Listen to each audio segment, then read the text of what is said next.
this story, Signalgate, it's a shorthand. I think this story has a bit of a shelf life because it's of how sloppy they are, how just like they're just this frat house group chat coordinating bombing campaigns. It's just absurd.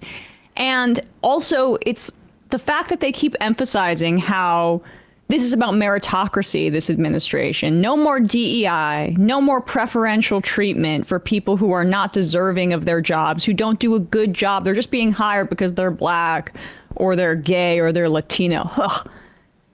No, we're just appointing the most qualified people, you know, like a Fox News weekend host to be the Secretary of Defense who decides to eagerly participate in a group chat in which they share war plans on a commercially available texting app, Signal.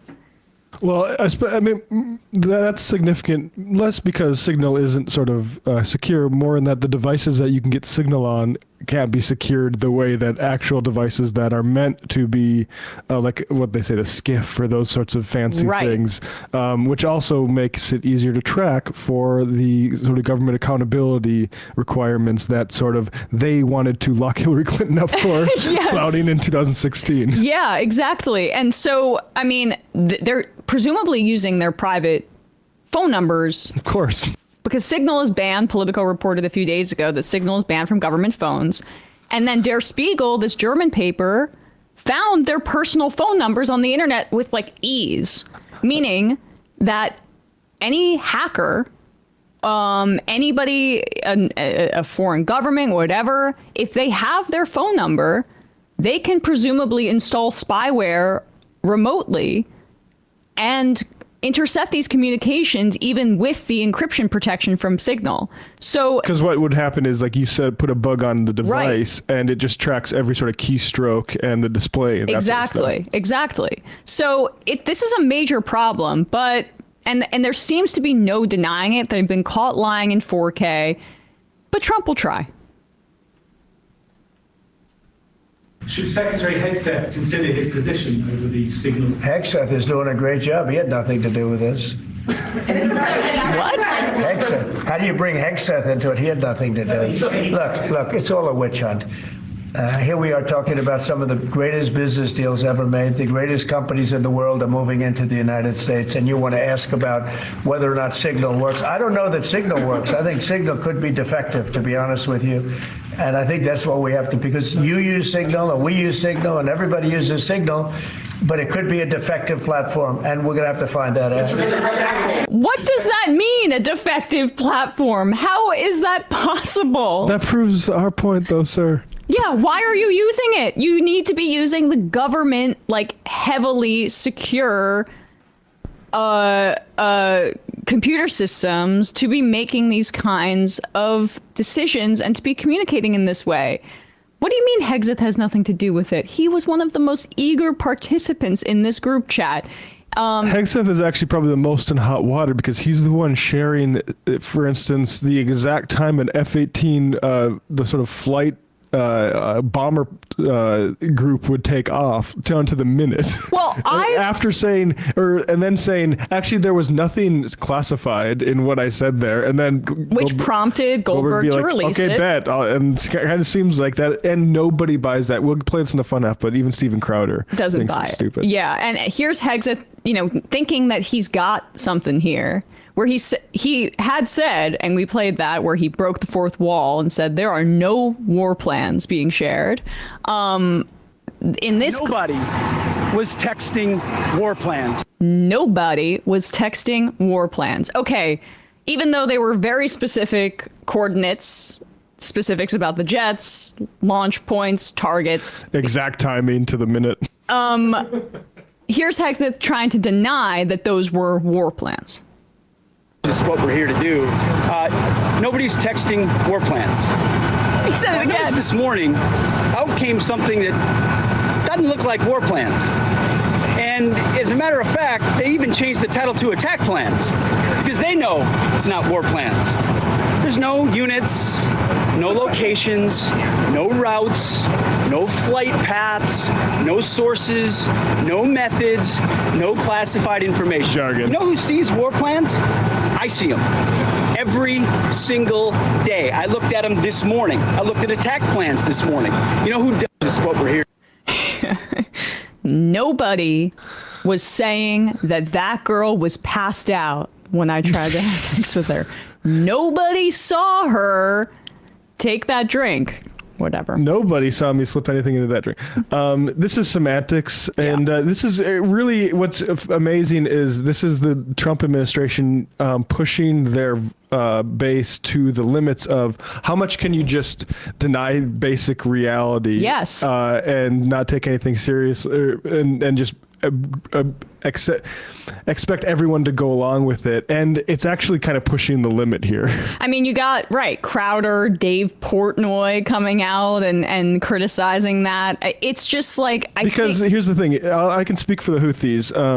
If that's not, if you want to just publicize whenever F-18 jets are taking off, I think the Houthis would probably be interested in that kind of information. Right. Right. And it's just like I think that the way this news story has unfolded with their denials, the obvious lying, and then we have the actual screenshots showing obvious war plans, attack plans, whatever, clearly classified, and they're still saying to our faces that that's not what's happening. So again, I really do think that the Democratic Party is going to try to find an off-ramp to this anti-oligarchy, anti-billionaire energy that Bernie Sanders and AOC are harnessing, and other politicians like Tim Walz, et cetera, right now with their tour around the country. And so we have to be mindful of that, right? Because I don't think that we should go down a national security road to critique this administration. But that's why this story, I think, is more than that. It's about their incompetence. It's about their contempt for really governing in a way that keeps the people in mind, keeps our safety in mind. And that goes all the way, you can extend it to Doge. And the fact that they just let an unelected billionaire rifle through our most sensitive personal information in the Treasury, our health records, our financial records, our bank statements, our social security numbers, just giving it access to this guy. It's the same thing here. Just Signal. War plans over this app I downloaded on the App Store. All caps at 1415. Strike drones on target. Parentheses. This is when the first bombs will definitely drop. I mean, come on. Come on. I see war plants every day. That's not war plants, okay? And if Waltz is the sacrificial lamb, just know that it's because both Waltz and Hegseth are total clowns, and both in any merit-based administration, both of them would be forced to resign. But Trump is going to keep Hegseth around, I'm telling you guys right now, because, and I think, Matt, you maybe made this point first, blackmail is a very valuable resource for a guy like Donald Trump. We see it with Eric Adams and what he was trying to do to get him to enforce his immigration policies. Hegseth is a blackmail-rich subject. We know this from, again, the allegations and police report that we have repeatedly referenced, the other instances of his excessive drinking leading to some questionable decision making. And I also think that's the case with RFK Jr., who has many skeletons in his closet as well. Trump sees this as a way to control people. So I think that Waltz, if anybody resigns, it'll be Waltz. But know that, like, why Hegseth is being kept around.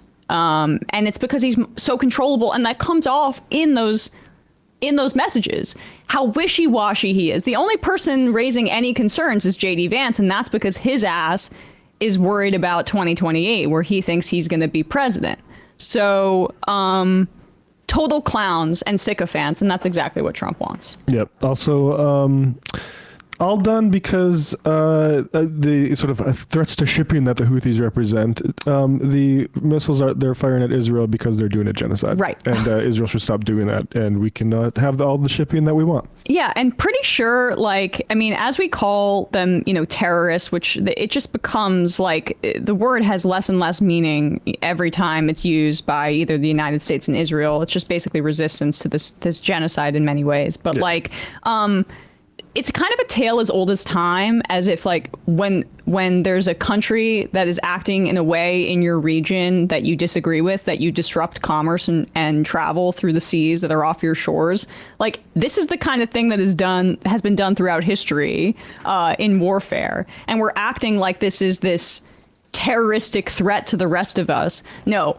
It's just barbarians doing barbarian things. It's like, well, right. If your contention is that if Israel was being perfect neighbors to the Palestinians, the Houthis would still be doing that. Well, their justification would be a lot thinner. So maybe take away one of the main justifications they have, which is an exceedingly righteous one at this moment. Which they don't. They know that that's not the case, because when there was the temporary ceasefire, you know what happened? The blockade stopped. Yep. So the Houthis are well within their rights to do this, and they are, I would guess, getting more popular support within Yemen for doing this, because, by the way, the United States empire not looked favorably upon by the citizens who are constantly being bombed. And we killed almost 1 million people in Iraq. You think they love us over there, or do they just hate us for our freedom? Yeah, it has nothing to do with being the Saudis and the relationship there and that sort of stuff. They're just barbarians. Just hate us for our freedoms. They're barely human. I mean, that's why we can bomb them. Sarcasm. Another day, another Trump attack on basic freedoms. This time targeting Palestinian activist and green card holder Mahmoud Khalil, who helped lead the Columbia University protests. But if you go to ground.news/majority, you're going to see how some outlets paint him as a radical threat, while others call out Trump's crackdown on dissent. The story hasn't changed, but the way it's told completely changes your perspective. The exact problem our partners at Ground News solve. If you like my show, you'll love how their app and website let you compare coverage from across the spectrum with context on how political bias, financial incentives, and even blind spots shape the narrative. Especially with so much of our media being driven by billionaire and political agendas, propaganda has become one of the most powerful weapons today. But Ground News is independent and nonpartisan, only committed to helping us think critically on the news, shaping everything from public opinion to policy. And since I can't cover every single attack on our rights, I've curated feeds that track key issues and trusted sources. This way, I know I'm bringing my viewers reliable information. Go to ground.news/majority or scan my QR code to see it in action for yourself. Because this story is bigger than just one activist being detained. It's about how media bias controls what you see and think. My viewers get the same unlimited access Vantage plan that I use for nearly half the cost, knocking the price down to just $5 a month. Hey folks, don't forget to hit the subscribe button and check out our daily show. We do it every day at 12 p.m. Eastern for about 2.5 hours. We even take phone calls. You should check that out.